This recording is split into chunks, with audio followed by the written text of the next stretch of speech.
Perkenalkan, di sini saya Ibu Yoga Ananta Nugraha, NIM 1962121125, kelas A3, akan mempresentasikan tugas mengenai ruang dalam, yaitu adaptive reuse mengenai bangunan restoran. Adaptive reuse adalah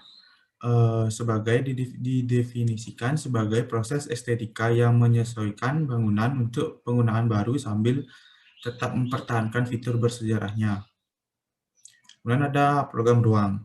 Program ruang atau pemrograman dalam arsitektur dapat dikatakan sebagai proses menggali fakta-fakta hingga menetapkan kebutuhan-kebutuhan klien. Nah, ini program fungsi. Pertama ada civitas, aktivitas, dan kebutuhan ruang.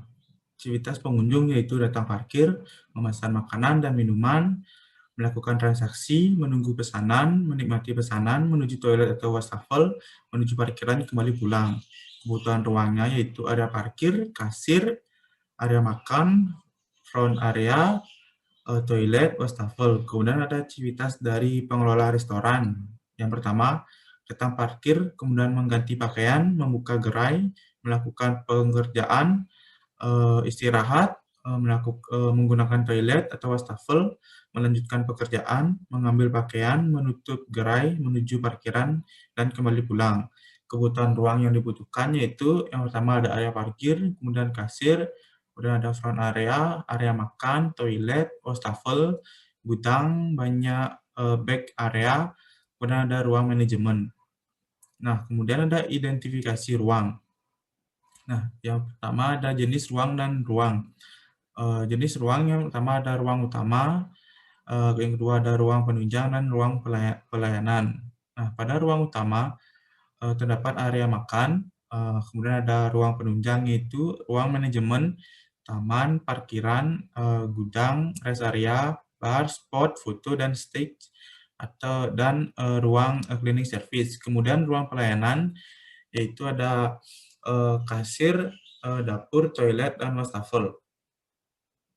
Kemudian ada besaran ruang. Nah, di sini ada besaran ruang, yaitu yang pertama ada jenis ruangnya, yaitu ruang makan indoor.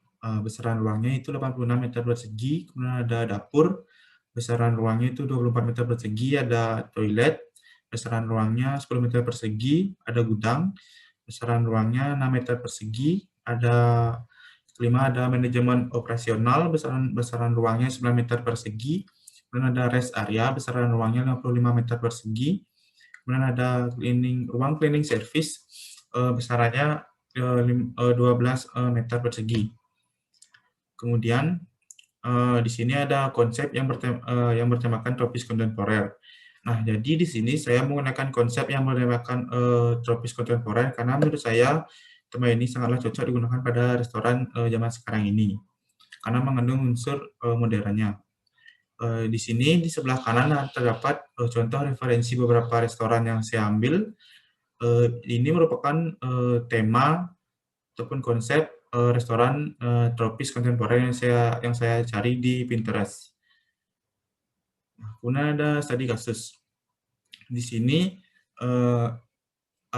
studi kasus yang saya gunakan yaitu kanvas kafe yang berada di Sanur. Nah, gambarnya ada di sebelah sini. Nah, terletak dekat dengan pantai yang sangat terkenal di Bali, Sanur. Kanvas kafe mengandalkan tema tropis kontemporer ke dalam desain kafenya. Nama kanvas sendiri terpilih untuk lebih menunjukkan karakter kafe yang playful. Kanvas Cafe mengusung konsep tempat yang penuh dengan kreativitas dan ingin menjadi penghubung bagi orang-orang yang kreatif. Kemudian ada bentuk bangunan dari Kanvas Cafe ini, yaitu memiliki bentuk memanjang yang sejajar dengan jalan utama. Pengunjung dapat lebih lama memperhatikan kafe ini dari sisi jalan, mempertimbangkan sirkulasi udara dari jalan utama di sisi barat dan pantai di sisi timur. Kafe ini memiliki dua pintu masuk, satu dari jalan utama yang terhubung dengan tempat parkir dan satu lagi dari pantai yang lebih terbuka untuk pejalan kaki. Nah, gambar di sebelah ini merupakan gambar bentuk bangunannya.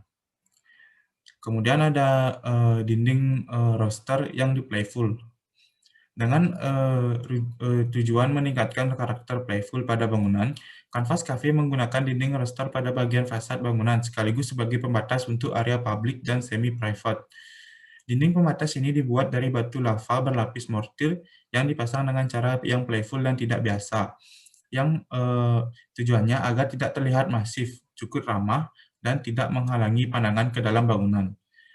Eh, ini di sebelah kiri ada contoh bangunannya. Pada bagian di sini menggunakan roster yang terbuat dari lava yang berlapis mortir. Kemudian earthy tone yang natural, mengusung konsep desain tropis modern, membuat pemilihan warna pada kanvas kafe pun menggunakan warna-warna yang lembut di keseluruhan bangunannya. Palet warna utama yang digunakan antara lain kayu, abu-abu, dan warna hitam, dengan banyak tambahan tanaman indoor. Perpaduan warna ini pun membuat tampilan kafe terlihat minimalis, namun tetap alami dan dekat dengan unsur alam yang identik dengan suasana Bali. Jadi gambarnya bisa dilihat di sini, gambarnya pada bagian di kiri ini, contoh kafenya. Kemudian ada skylight di area outdoor. Nah, pada bagian area outdoor ini merupakan area tempat duduk outdoor yang ditutupi dengan atap kaca transparan. Pertimbangan memasang desain skylight agar area outdoor tetap terang dengan banyak cahaya, karena menutupi area tempat duduk dengan atap yang solid. Justru membuat area tersebut terasa gelap. Selain itu, skylight juga sengaja memberikan ruang untuk pohon beach almond yang alami, sehingga pohon ini tetap bisa menjadi elemen peneduh matahari yang alami sekaligus dekoratif.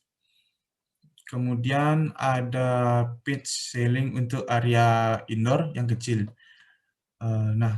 Area indoor yang tergolong kecil yaitu 6 kali 9 meter persegi dikali dengan desain langit-langit yang berbentuk pitch atau atap pelana mengakibatkan tampilan-tampilan interior yang lebih lapang dan terbuka. Bar counter pun dilapisi dengan rubin keramik buatan tangan. Nah, di sini ya contoh barnya ini dilapisi dengan keramik. Kemudian sementara permukaan meja bar dilapisi dengan kayu untuk memperkuat nuansa tropis. Kanvas kafe juga menambahkan bukaan pada dinding untuk mengundang lebih banyak cahaya alami ke dalam ruangan. Nah, di gambar di kiri ini merupakan gambar bangunannya tersebut. Ini area barnya dan sini merupakan bagian depannya dari bar. Sini terdapat bukaan-bukaan yang dapat memaksimalkan cahaya masuk dan udara pun dapat mengalir dengan secara baik di bangunan kafe ini. Sekian presentasi dari saya. Mohon maaf jika ada salah-salah kata. Sekali lagi saya mohon maaf. Terima kasih.